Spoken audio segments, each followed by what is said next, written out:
답은 AI 반도체, 또 최대 2차 전지 비교 분석, 2차 전지와 조선 수익의 길, 점상과 함께하는 특별 강연회. QR코드를 인식해 확인해보세요. 네, 유럽 증시의 상승세가 무섭습니다. 유로스톡스 50 지수와 주요국 증시 사상 최고가를 경신했는데요. 유럽 주요국들이 미국보다 기준금리 인하를 빠르게 단행할 것이라는 기대감이 유입되면서 증시에도 훈풍이 불어들었습니다. 독일의 닥스 지수부터 종가바로 살펴보시죠. 네, 독일의 닥스 지수는 0.38%, 프랑스 까크 지수는 0.38% 올랐습니다. 영국의 FTSE 지수는 0.63% 오르면서 6거래일 연속 사상 최고가를 갈아치우고 있는데요. 이미 유럽에서는 3월 스위스를 시작으로 체코, 헝가리, 그리고 스웨덴까지 기준금리 인하에 나섰습니다. 그리고 올 여름에 BOE와 ECB 역시나 기준금리를 내릴 것이라는 관측이 점점 커져가고 있는데요. ECB의 4월 통화정책 이사회 회의록에선 3월에 포함된 중기 인플레이션 예측이 추가 증거로 확인된다면 6월에 통화정책을 완화할 수 있을 것이라는 발언을 내놨습니다. 그리고 BOE에서는 5월에 기준금리를 동결했지만 기준금리 인하 소수 의견이 확대됐고요. 앤드루 베일리 BOE 총재는 기준금리 인하 시사를 하는 발언을 내놨습니다. 다만 일각에서는 중동 리스크가 완전히 해소되지 않았다면서 완전한 확신은 자제해야 된다라는 이야기를 표명했고요. 그리고 블룸버그 통신에 따르면 이미 금리 인하에 대한 기대감이 선반영되면서 이제 금리 인하 이후에는 시장이 한동안 횡보세를 보일 것이라는 분석이 나오고 있습니다. 앞으로의 일정도 한번 살펴보겠습니다. 이번 주에는 17일 금요일에 4월의 유로존의 CPI 발표가 예정되어 있습니다. 네, 넘어가서 국제 유가도 함께 살펴보겠습니다. 미국의 긴축 장기화 우려감에 1%대 하락세를 기록을 했는데요. 최근 미국의 경제 지표나 연준 인사들의 발언에 따라서 상품 시장이 일희일비하는 모습을 보이고 있습니다. 이날은 로리 로건 댈러스 연은 총재가 기준금리 인하를 기대하기는 너무 이르다라고 밝혔는데요. 이에 따라서 국제유가 WTI는 1.26% 하락을 했고요. 외도 브렌트유는 1.3%, 두바이유는 0.64% 내렸습니다. 원유 수요마저 감소한 것이 지표로 확인이 되고 있습니다. 미국의 주간 원유 재고가 이제 늘어난 것이 확인이 되면서 이제 수요가 점점 감소하고 있다는 것이 확인이 됐고요. 그리고 주말 사이 지정학적 리스크가 고조되고 있습니다. 이스라엘과 하마스가 계속해서 분쟁을 이어가는 가운데 러시아와 우크라이나가 서로에 대한 공습 수위를 높여가고 있습니다. 러시아는 사흘째 우크라이나의 하르키우를 집중 공격했고요. 마을 4곳을 추가로 장악을 했습니다. 그리고 우크라이나의 경우에는 러시아가 점령한 유류시설을 피습하면서 4명이 숨지는 사고가 발생했습니다. 이라크가 다음 달 열리는 오펙 플러스 회의에서 감산에 합의하지 않기로 했다는 점도 살펴보시기 바랍니다. 이렇게 오펙 플러스 내에서도 내부 분열이 관측이 되고 있습니다. 네, 넘어가서 금 가격도 함께 살펴보겠습니다. 네, 금 가격 역시나 이제 WTI와 마찬가지로 미국의 연준의 금리 인하 기대감 그리고 지정학적 리스크에 따라서 큰 폭으로 움직이곤 하는데요. 금시장 참가자들은 금리 인하에 대해서 더 크게 베팅을 한 모습입니다. 최근 미국에서 고용 지표가 나왔는데 고용 둔화 시그널이 나오면서 이제 금리 인하에 대한 기대감이 유입된 모습이고요. 이에 따라 금 가격은 1.48% 오르면서 2,375달러에서 거래를 마쳤습니다. 은 가격 역시나 금만큼은 아니지만 0.5%가량의 상승률을 기록을 했고요. 이번 주 예정되어 있는 미국의 4월 CPI, PPI도 살펴보실 필요가 있겠습니다.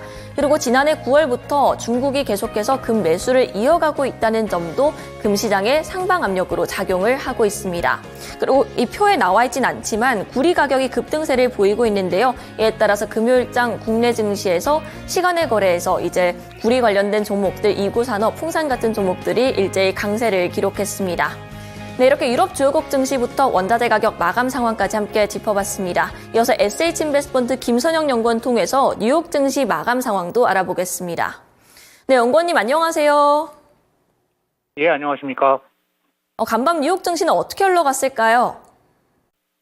예, 이번 주 발표되는 주요 물가 지수를 앞둔 관망세 속에 지난 금요일 뉴욕 증시는 혼조세를 보였고 지수별로는 다우존스가 0.32%, S&P 500이 0.16% 상승했던 반면 나스닥은 0.03, 러셀 2000은 0.6% 하락했으며 지난 한 주간 동안 다우지수는 2.16% 상승하면서 12월 이후 최고 그리고 4주 연속 플러스 상승을 기록하면서 8거래일 연속의 랠리를 지속했고 S&P 500과 나스닥 지수는 각각 1.85% 그리고 1.14%의 상승세를 보이며 3주 연속의 상승 랠리를 지속했습니다.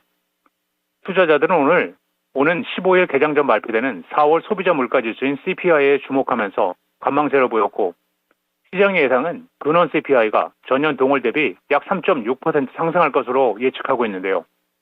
4월 CPI가 만일 시장의 전망치를 뛰어넘는 상승세를 보인다면 시장의 금리 인하 기대감이 위축될 수 있다는 지적입니다. 여기에 연준 관계자들의 발언 역시 관망세를 부추겼는데요.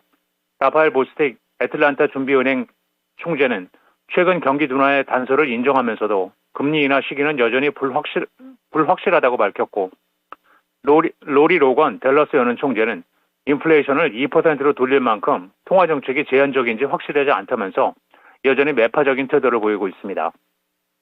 업종별로는 운송, 필수 소비재, IT, 헬스케어, 기초 소재, 금융, 산업재가 상승했던 반면 소매, 부동산, 임의 소비재, 방위산업, 건설, 유틸리티는 약세를 보였고 벤치마크인 10년 만기 국채금리는 전일 대비 상승한 4.504%, 달러 인덱스는 0.01%의 강세로 거래를 마쳤습니다.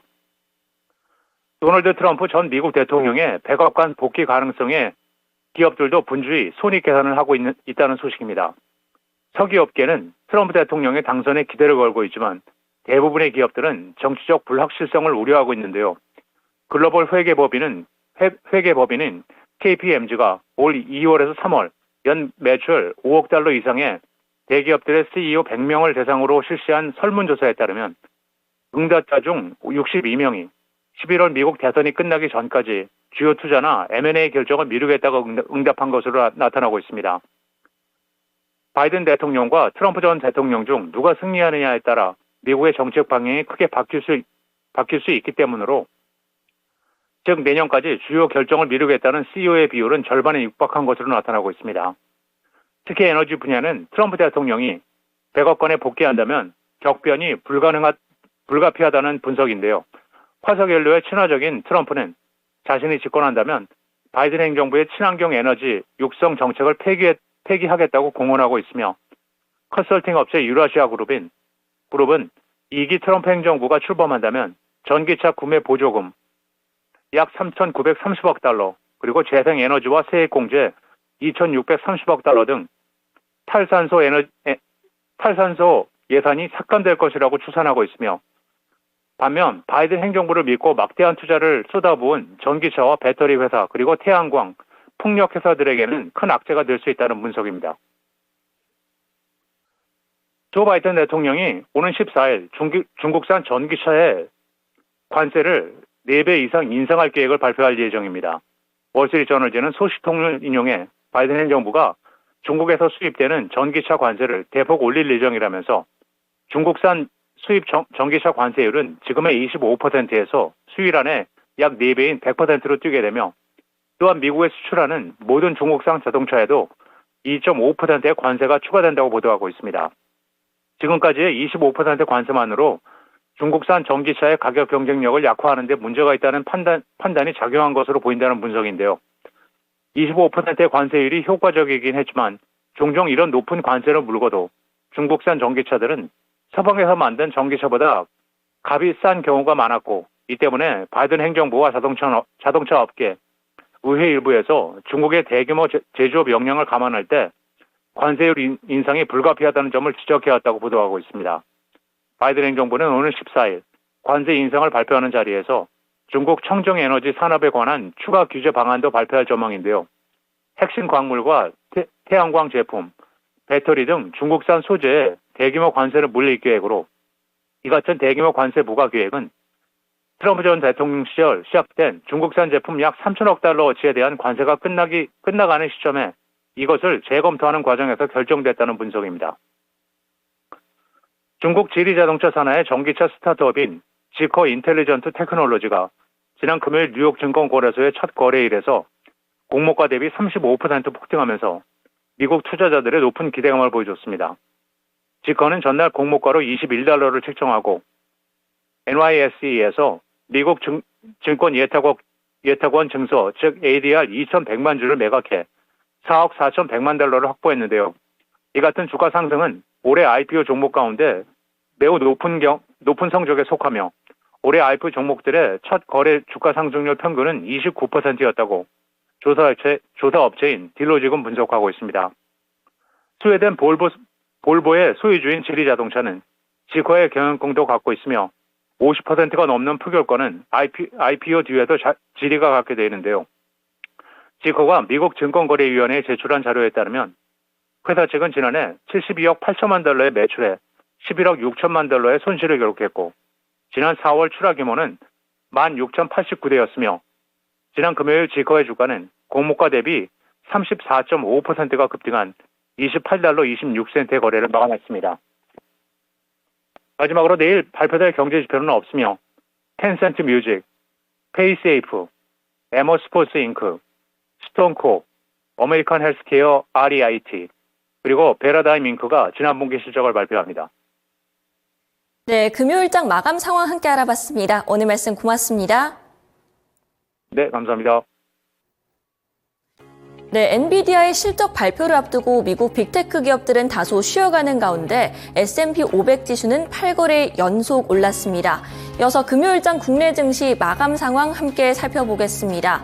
시장은 이렇다 할 방향성은 잡지 못하고 있는데 그럼에도 불구하고 호실적 모멘텀을 아는 일부 테마들이 크게 빛났던 하루였습니다. 다만 지수 자체로만 놓고 보면 다소 심심한 제한적인 움직임이었는데요. 코스피는 0.57% 오른 2727선에서 거래를 마쳤습니다. 전거래일의 하락분을 일부 만회한 모습이었고요. 코스닥은 0.69% 내리며 864선에서 마무리가 됐습니다. 연이틀 약세를 기록하고 있습니다. 이렇게 코스피와 코스닥 양시장의 방향성이 달랐는데 투자주체별 매매 동향도 바로 함께 살펴보겠습니다. 네, 거래소 쪽 수급 확인해 보겠습니다. 외국인과 기관이 각각 1,483억 원, 3,555억 원 사자세를 기록을 했고요. 코스닥에서는 반대로 개인이 홀로 1,000억 원 가까이 사들였지만 쌍끌이 매도세가 나오며 연이틀 하락으로 마감을 했습니다. 네, 그래도 금요일장에서는 현물과 선물 시장, 외국인의 매수세 적극적이진 않았습니다만 확인이 됐고요. 그리고 미국에선 반도체 종목들이 쉬어갔음에도 불구하고 삼성전자와 SK하이닉스 향으로 외국인의 순매수 기조는 이어지고 있습니다. 다만 소부장단에서 이제 낙폭이 깊게 나오면서 반도체주 전반적으로는 조정을 받았는데요. 그 관심, 그 수급이 이제는 소외를 받았던 테마들로 순환매 양상이 나타났습니다. 첫 번째 특징 섹터로 로봇주 함께 살펴보겠습니다. 네, 삼성전자가 쏘아올린 공에 이 로봇주들이 모처럼 웃었습니다. 삼성전자가 로봇 연구 역량 집중 소식을 전해왔는데요. 삼성이나 현대 같은 대기업들이 이제 너도 나도 로봇 사업에 뛰어드는 모습입니다. 거기에 이제 정부가 AI 로봇에 5년간 1조 원을 투자하겠다는 소식도 함께 밝혔습니다.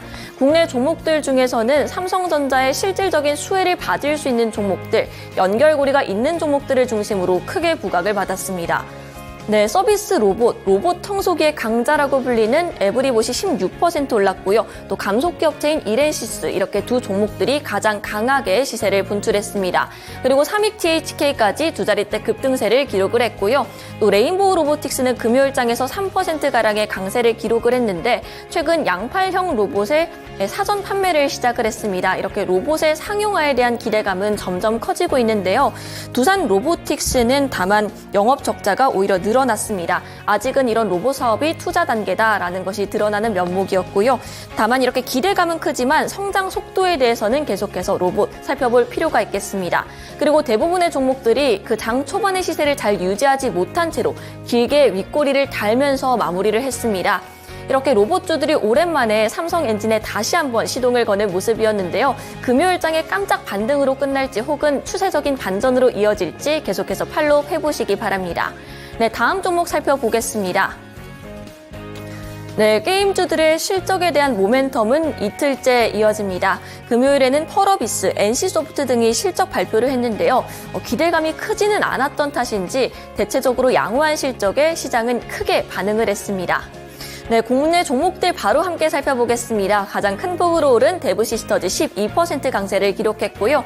또 펄어비스의 경우에는 흑자 전환에 성공을 했습니다. 특히나 이제 검은 사막 모바일 쪽 매출이 좋았다고 하는데 붉은 사막 신작에 대한 기대감도 함께 나와 있습니다. 8월 게임스컴을 시작으로 본격적인 마케팅에 들어갈 것으로 보이고요. 또 다른 흑자 전환에 성공한 기업이죠. 바로 넷마블이 있습니다. 이 넷마블은 흑자 전환에 대한 이야기뿐만 아니라 하이브 지분을 추가로 매각을 하면서 신고가를 경신을 했고요. 마지막으로 NC소프트도 보겠습니다. 10% 넘는 상승률을 기록을 했습니다. 네, 실적 부진에도 불구하고 자사주 매입 소식에 이렇게 급등세를 보인 것으로 풀이됩니다. 네, 그리고 조태열 외교부 장관이 오늘 내일 중국을 방문해 환중 외교장관 회담을 가지는데 이 게임즈에 어떤 영향을 끼칠지도 한번 살펴보시기 바라겠고요. 마지막 특징 섹터로 저PBR 관련된 종목들 살펴보겠습니다. 기대감이 소멸하나 했던 밸류업 종목들 정책 모멘텀이 아직 살아있는 것으로 보입니다. 외국인이 금융주를 중심으로 강한 매수세를 보였는데요. 실제로 업종별로 살펴보시면 금융주들이 3% 넘게 오르면서 가장 강한 상승 탄력을 보였고요. 그 다음으로는 보험 섹터가 2% 넘는 강세를 기록했습니다. 윤석열 대통령이 밸류업 추진 의지를 표명했죠. 이후 금융투자협회가 증권업계와 간담회를 개최했는데요. 저PBR 종목들 중에서도 금융주들이 특히나 좋았습니다. 네, 미래에셋증권이 7% 넘는 상승률 보이면서 8,100원의 종가를 형성했고요. 삼성증권 역시 4%대 강세를 기록을 했습니다. 그리고 삼성생명, 삼성화재, 한화손해보험 같은 종목들 역시나 3%대 강세를 기록하면서 보험주들 역시나 좋은 모습을 확인할 수 있었고요. 이 표에는 나와 있지 않지만 지역난방공사, HMM, KT 같은 종목들도 강세를 기록했습니다. 이번 주에 실적 발표 예정되어 있는 종목들 많습니다. 삼성화재, 한화생명, 삼성증권, 메리츠금융지주, 삼성생명 등이 실적 발표를 하고요. 실적이나 컨콜 내에서 이제 주주 환원에 대한 발표를 할지에 대해서 주목을 할 필요가 있겠습니다. 그리고 증권가에서는 대통령과 정부의 의지에도 불구하고 저PBR주의 주가 향방을 아직은 장담할 수 없다는 입장을 내놓고 있는데요. 그 이유가 이제 세제 개편이 야당의 협조를 얻지 못할 경우에는 추진하기가 힘들고요. 실제로 추진을 한다고 하더라도 바로 정책 목표 달성에는 장기간이 소요된다는 점 때문입니다. 이렇게 금요일장 특징 섹터 3가지를 모두 알아봤습니다. 이렇게 소외됐던 종목들이 크게 반등을 했던 하루였는데요. 이번 주 예정되어 있는 미국과 중국 지표들 잘 살펴보시기 바랍니다. 글로벌 시황 마감 전해드렸습니다.